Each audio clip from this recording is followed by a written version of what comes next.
Namaskar. Hello and welcome to PGurus channel. I'm your host Sree Iyer. Ilhan Omar comes visiting to Pakistan. She meets with Imran Khan. She meets with the new Prime Minister Shehbaz Sharif. She even undertakes a trip to POK-occupied Kashmir. Now, Pakistan media goes into a twist because they want to project as if everything is hunky-dory between Pakistan and United States, and here is proof. Unfortunately, they had not accounted for the fact that the Democratic Party is beginning to distance itself from Ilhan Omar's theatrics.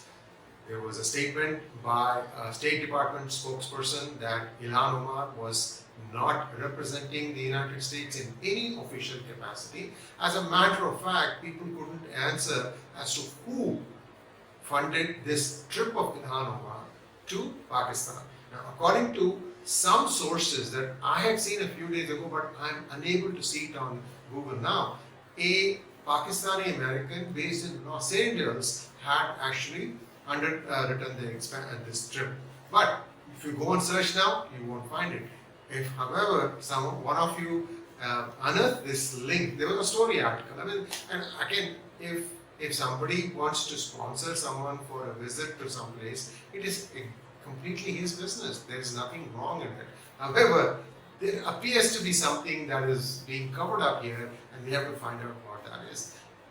Sure enough, Ilhan Omar spews venom at India, at Modi, and talks about India's Islamophobia.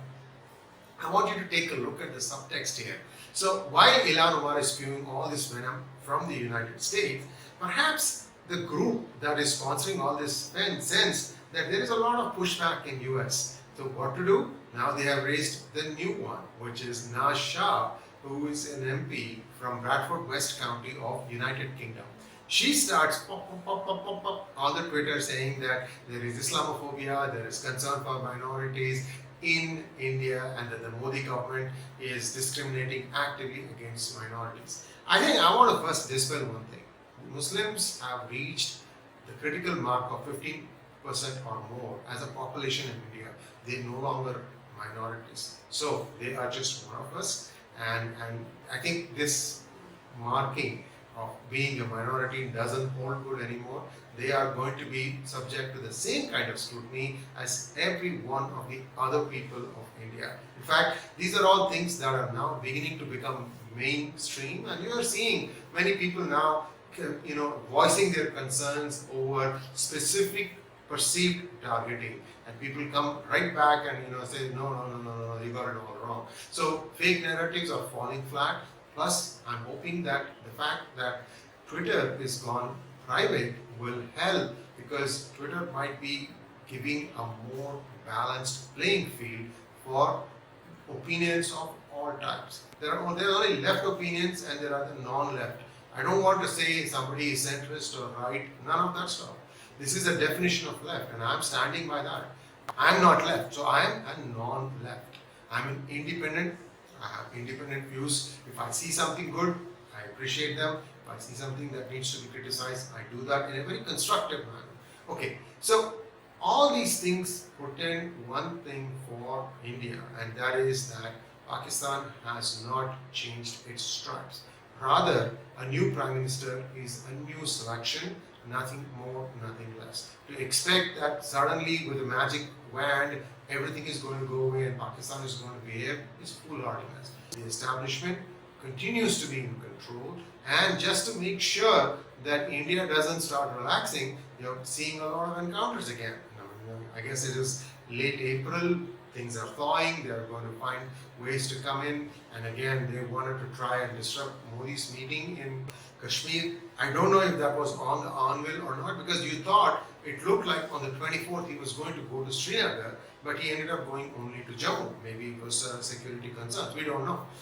This government is not very good at communicating, so we don't know the reason why the government said that he was going to be going to Jammu and Kashmir, J&K, and ended up going only to Jammu. So I'm not parsing too much into it, but I want to be accurate that Modi went to Jammu. That's it. So be that as it may, what does it mean for India Now you saw that a female BLA fidayeen, or I should say a suicide bomber, has blown herself up.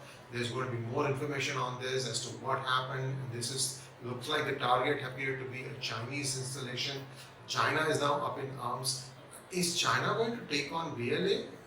I find that a little incredulous, because China, if it starts taking on this smaller groups, that would be an admission that Pakistan does not have the control with its establishment within its own land. We're also seeing skirmishes in Afghanistan border between TTP and Pakistan, and there has been an allegation that part of the Bagram Air Base has been occupied by a foreign country, and they have given adequate hints to let you know that it happens to be Pakistan. So if Pakistan is going to go and sit in Bagram Air Base, does it mean that it has the blessings of the United States? I mean, they are an occupier, or they are an invader, or they shouldn't be in Afghanistan. You know, you can sneak in a few, they always do that, but to go and make a grab for Bagram Air Base, you know, is very interesting. So a lot happening in Pakistan, and at the same time they are continuing to spiral downwards, just like Sri Lanka has. So we'll have to wait and see what happens in Pakistan when the much promised $3 billion loan that China promised to Pakistan, if 𝗣𝗂𝘂𝘀𝘀 Sharif becomes the PM, will materialize or not. We'll have to wait and see. So in the meantime, please like, share and forward our video, and also do not forget to click on the bell button. You all know that for about 5 days our channel 1 was copyright struck, which meant that we couldn't put out any new videos there. So fortunately they changed their mind. I don't know what went wrong. We always felt that we were factual. We are factual. We will be factual. Once again, thanks for your support, and namaskar.